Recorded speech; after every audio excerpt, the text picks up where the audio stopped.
Hey, what is up, YouTube? I need to start practicing again with my talking. I hope that you guys are alright. It's been 1 week, I guess, and a lot of things have happened. So I guess I will start with my laptop setting and some involve evolved notes. That's not the word. The evolution of my studies. That's why I was a bit busy. So I was able to make some space on my laptop, and I already introduced you guys to my friend Jason. I hope someday you will meet my other friends. They are great individuals, actually. I see that I had 2 subscribers. Thank you for watching, and I hope that we have a great journey together. So, right now, I just finished at the gym. I did an upper workout routine. So, 2 back exercise, 2 working sets to failure, and I'm learning a lot and a lot of those workout routine, nutrition, and so on from someone that I didn't know about before, Lyle McDonald. So I didn't know about him till the scandal between Jeff Nipper and Mike Israel and when Solomon um talked about him. So I never knew who he was, but I'm really glad that I finally saw him on YouTube. And it's been a great journey, I tell you that. I spent a lot of hours looking at his work, and tell you what, aside from his mannerism sometimes, he's a great guy with a vast knowledge, and he really needs to be credited more than that. So with him, I'm learning a lot of uh, workout tips like loading phase, loading management, frequency, volume, routine, injuries. Wow, like damn. Like sometimes those high influence people, they do stuff but they don't know why they do it, or to exactly know how they came to this conclusion, because they are very biased. Sometimes they will say that this works for me and that, but and they will generalize the thing because it worked for them, but it's for them and it's for their body type, biomechanics, and for their life experience, or also for their body type. Because at the end of the day, some or many of them actually did a lot of steroids. So it's quite uh, it's very different from someone who is natural and doesn't progress or recover that much. So there, I learned quite a few things about rest, and this might sound a bit controversial or non-trendy, or I don't know, but from his or many other bodybuilders, when you learn about loading and deloading phase, you learn a lot about burnout of the muscle, connective tissue, and so on. So for for influencers that say that burnout does not exist, it's in the mind, and so on and so forth, it's clearly not true, because your body itself does burn out. And even during diets, you need a diet break because you get psychological burnout and so on. So you definitely need a rest after I don't know how many weeks, depending on your body, but you also need to push yourself during those loading phase. So he was explaining in a video that was really nice with Sullivan that generally high performing people or athletes that have a hyper focus and really want something will usually tend to overdo it.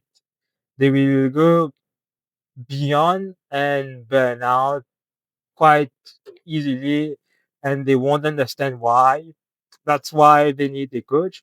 But also the general population, jump up, as he said it, will not really know how far they can push and they won't burn out that easily. So I guess someone in the jump up can go for more weeks without burning out, whereas an athlete can go to a certain point, but will have fewer weeks where they really try hard and they need to rest because they do it more effectively.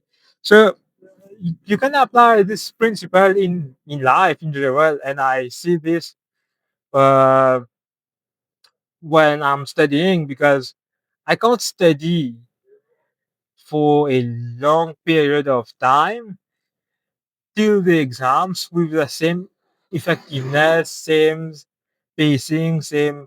You need to be consistent. Consistency is different than performance. Consistency is you need to apply yourself every day, doing the same thing, sticking up to it, and so on and so forth.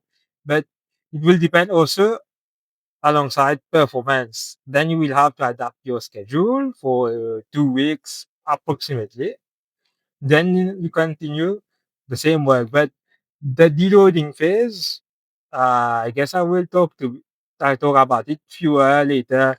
The concerning life and so on. Oh, I think there is a fire here. I think there is a great fire here.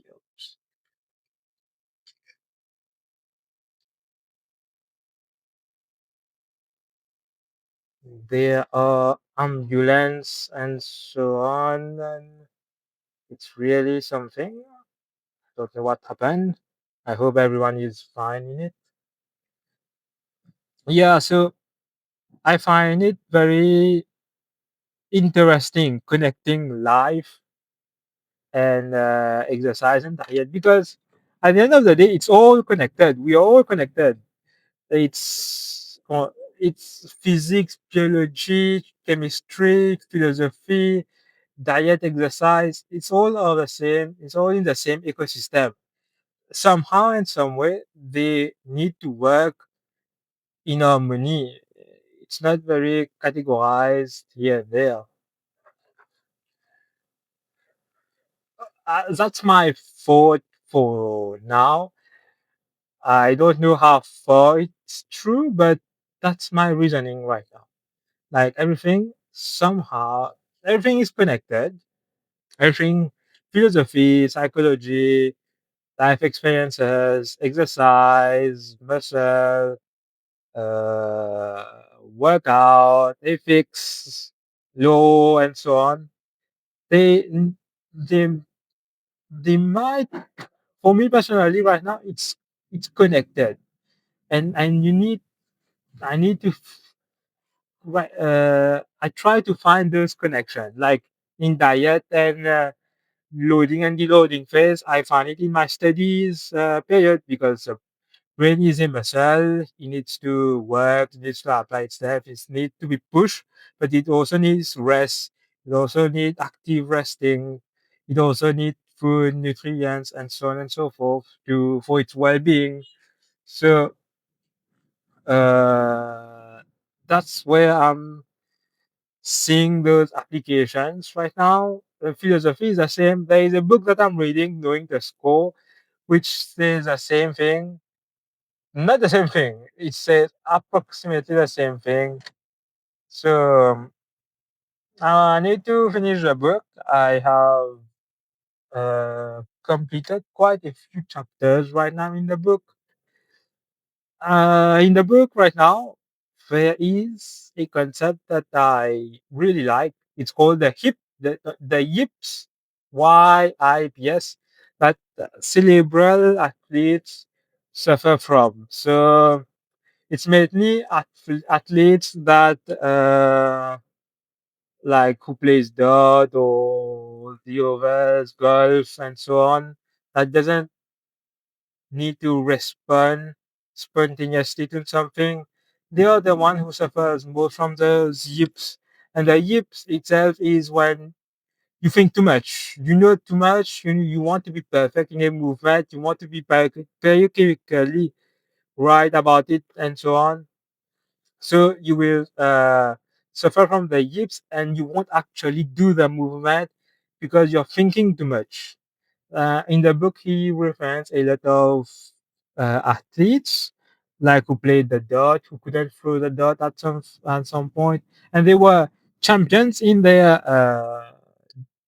years and so on. So you you know that they were two-time world champion, and suddenly they can't do it because they wanted to perfect a certain move. So that's what the yips is saying in a way. It's like stop focusing so much about the movement or you will mess up the movement. Sometimes you need to be spontaneous, like play it, do it. You will least likely hinder yourself in the long run. So I'm applying this in my experience. Like I will stop checking out a lot of books about nutrition and so on because it will prevent me from exploring other matters in life. But then I will start doing other things like finance and so on to have a more diversified things in life. So I came to my destination right now, and I tell you right now, people are not happy uh, how how I do my parking because you might have scratched my car. Anyway, thank you guys for watching. I hope to see you in the next one. Stay safe, stay healthy. Bye bye.